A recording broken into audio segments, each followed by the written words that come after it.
A communist and a dictator walk into a bar. I've had a lot of meetings with the heads of major countries. Nobody cared. This meeting that you people have gone crazy. You know, outside you have hundreds of people waiting. This is just a small little group.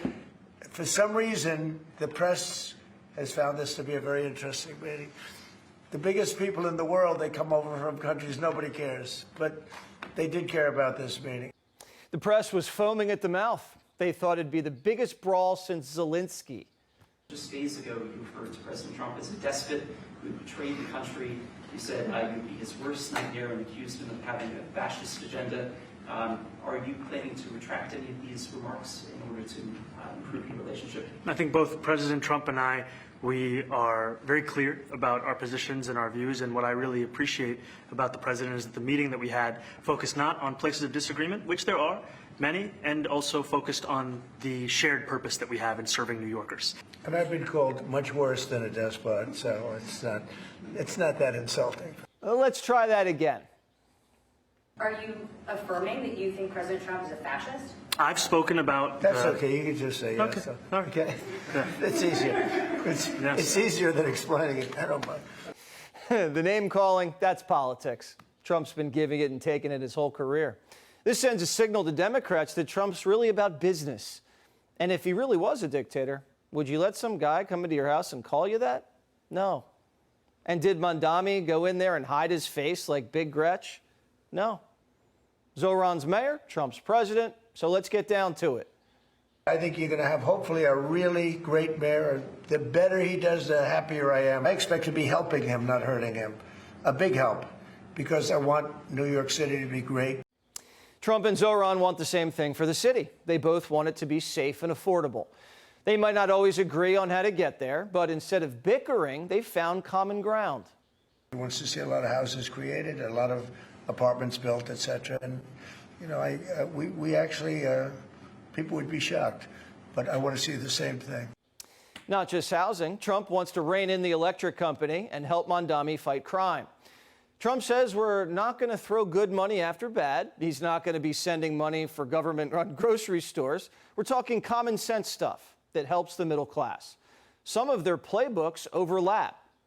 I spoke to New Yorkers who had voted for the president last November. I heard again and again two major reasons. One was that they wanted an end to forever wars. They wanted an end to the taxpayer dollars we had funding violations of human rights, and they wanted to address the cost of living crisis. A lot of my voters actually voted for him, and I'm okay with that. Trump looks at Zoran like young Bernie, political outsiders who have some wacky ideas but have compassion for the working man and a lot of love from their base. Some Bernie bros voted for Trump the same way some MAGA folks in Queens voted for Zoran. They have different policies with the same goals, making life more affordable for the average Joe. The difference between Zoran and Bernie, Mamdani beat the odds and the establishment. I think he's different.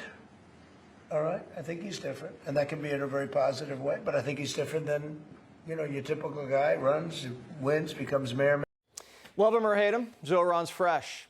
And Trump likes to get his hands on new brands. He can work with anyone, Jews, Muslims, communists, little rocket man.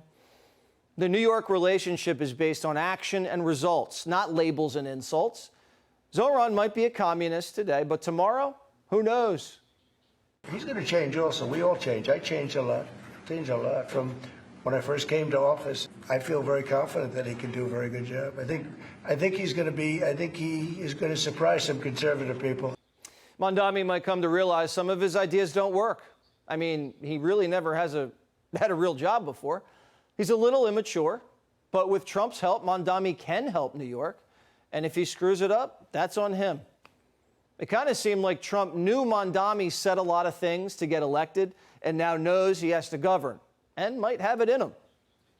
Would you feel comfortable living in New York City under a Mamdani administration? Yeah, I would. I really would. Especially after the meeting. Absolutely. What makes you comfortable? We agree on a lot more than I would have thought. The president's giving the new mayor a fresh start and the benefit of the doubt. Whatever happens, you can't say Trump didn't try. This was great to see for the country. If Trump and Zoran can get along, we all can. Mamdani came across as gracious and respectful, but he still stood his ground. Why is that so hard for most Democrats to do? Mamdani acted like more of a man, more of a problem solver than Schumer, who's 3 times his age. Do you view the mayor-elect as the true leader of the Democrat Party? I'll let you answer that. You consider yourself the leader of the Democrats? I think it's more appropriate for him. I consider myself the next mayor of New York City, and I keep my horizons firmly on New York City. Humble, too, huh? There could be a new movement forming. Left-wing and right-wing populists have the potential to unite to fight for the working class. If they can't unite, well, then one has to crush the other. I think we know who wins. But Trump's outflanking Democrats here. He grabbed the only guy they have focused on the cost of living and the quality of life and brought him under his wing. Mamdani and Trump both make establishment Democrats look petty and ignorant, old and feckless. The media couldn't process what happened. An extraordinary, flabbergasting scene in the Oval Office today. While some may have expected tension or even fireworks in the first ever meeting between New York City's first ever Muslim mayor and the first president to ever have called for a ban on all Muslims entering the country, instead we got handshakes, pats on the back, niceties. No, really. After all these years, they still don't get the guy they report on every day. They thought Trump was going to go waterboard him and shave his beard and send him back to Africa. Obama doesn't like seeing his Rainbow Coalition rally around a skinnier messiah with a funnier name. Barry's trying to make himself the mentor-in-chief. Barack and Pelosi huddled dozens of Democrats into a house and gave them a little pep talk. Obama put out some soda, water, crackers, and crudité, and gave Democrats his keys to success. I get feeling discouraged sometimes. I get feeling worn out, tired, and embattled. But in our second term, we used to pass out stickers. We do not succumb to cynicism. Cynicism is our enemy. Stickers? That's Barack's cure? Don't be cynical? That's your pep talk? He says he wants to build a party that can survive without him. Barack's been out of office for a decade. Take a hike. Republicans aren't asking George Bush for help. They grew into a new party and let Bush enjoy retirement. The Obamas should do the same because they're not really helping anyway. The brothers didn't listen to Barack, and now Michelle's saying America's too sexist for a lady president. MSNBC is MS angry. It's just an insane conclusion to draw. Aside from the fact that that's just so destructive and ridiculous and sexist and wrong, if people want to backlash the antidote to Trump, in many cases that is women, that's women of color. Yeah. Kamala Harris is why we should nominate a woman again. We agree, Mika. Kamala should run again. When MS and the Obamas are brawling, you know the base is breaking. And they're not just broken, they're broke. The DNC had to take out a $15 million loan last month because they blew all their cash to win a few blue states 3 weeks back. They got some power back, but they still can't get it together. The Sombrero Boys botched the shutdown, and now the Epstein files are exploding like a Coke boat. They thought they could Epstein Trump, but it ricocheted and hit them right in the Harris.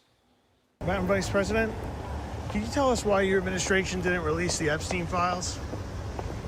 Can you tell us? 4 years, but you guys didn't do it. What's your take on it?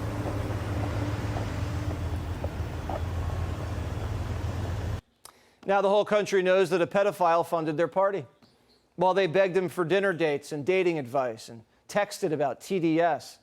But if you think that's wrong, you're racist.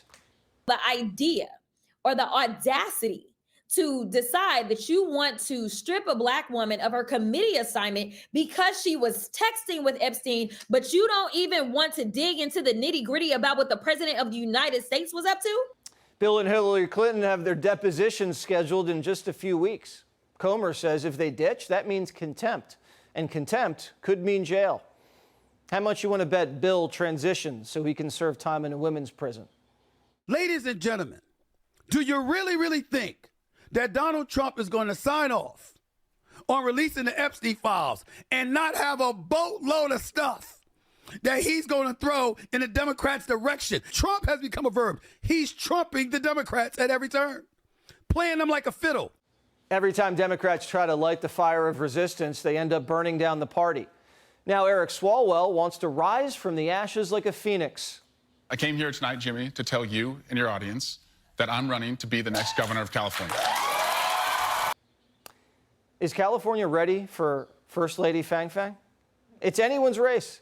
He's up against Katie Porter, who scolded her husband with a steaming pot of mashed potatoes and storms out of interviews if she doesn't like the cut of your jib. Once he beats the mortgage fraud rap, I'm sure he'll clean Katie's clock. Why is it that every Democrat has baggage? A House Democrat just got indicted for stealing $5 million in FEMA funds. $5 million. She's accused of funneling the money to a family company and then kicking it back to her campaign. But if you believe that, you guessed it, you're racist. It's an unjust indictment, and it seems like these intimidation tactics have been pervasive. If this is what Congress is becoming, where they're always trying to intimidate you, scare tactics, especially attacking minorities, black and brown people, then we're going to have to keep fighting for the district. She got caught with her hand in the cookie jar and blamed whites for noticing. Every time a Democrat steps in it, Brooklyn Barack takes another lump.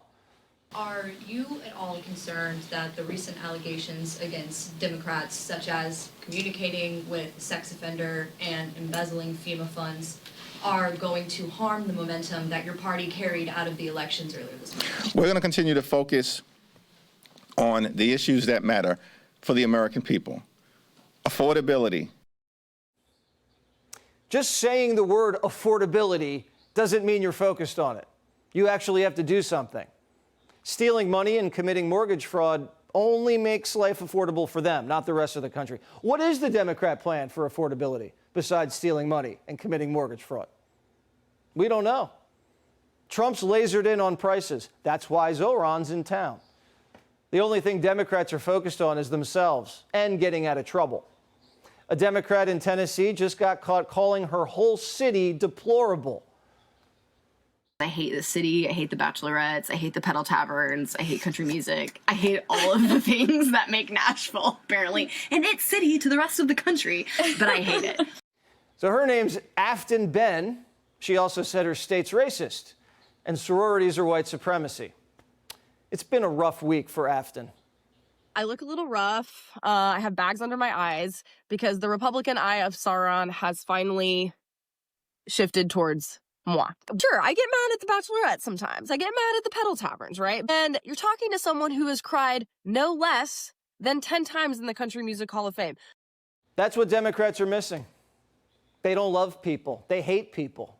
Mamdani and Trump have that in common. They love people. They love the people they represent. Maybe they have different plans, but they're men of the people. And that's what their focus is on, not themselves, workers. If all politicians could look out for you instead of themselves, this country would take off. So if Kami Mamdani's MAGA curious and the Bernie bros want to flirt with America first, Trump's got a big tent, and he's not going anywhere. By the way, being the mayor of New York City is a big deal. Absolutely. I always said, you know, one of the things I would love to be someday is the mayor of New York City. Want even more Fox News on YouTube? Become a Fox News Patriot today. Click join to find out how.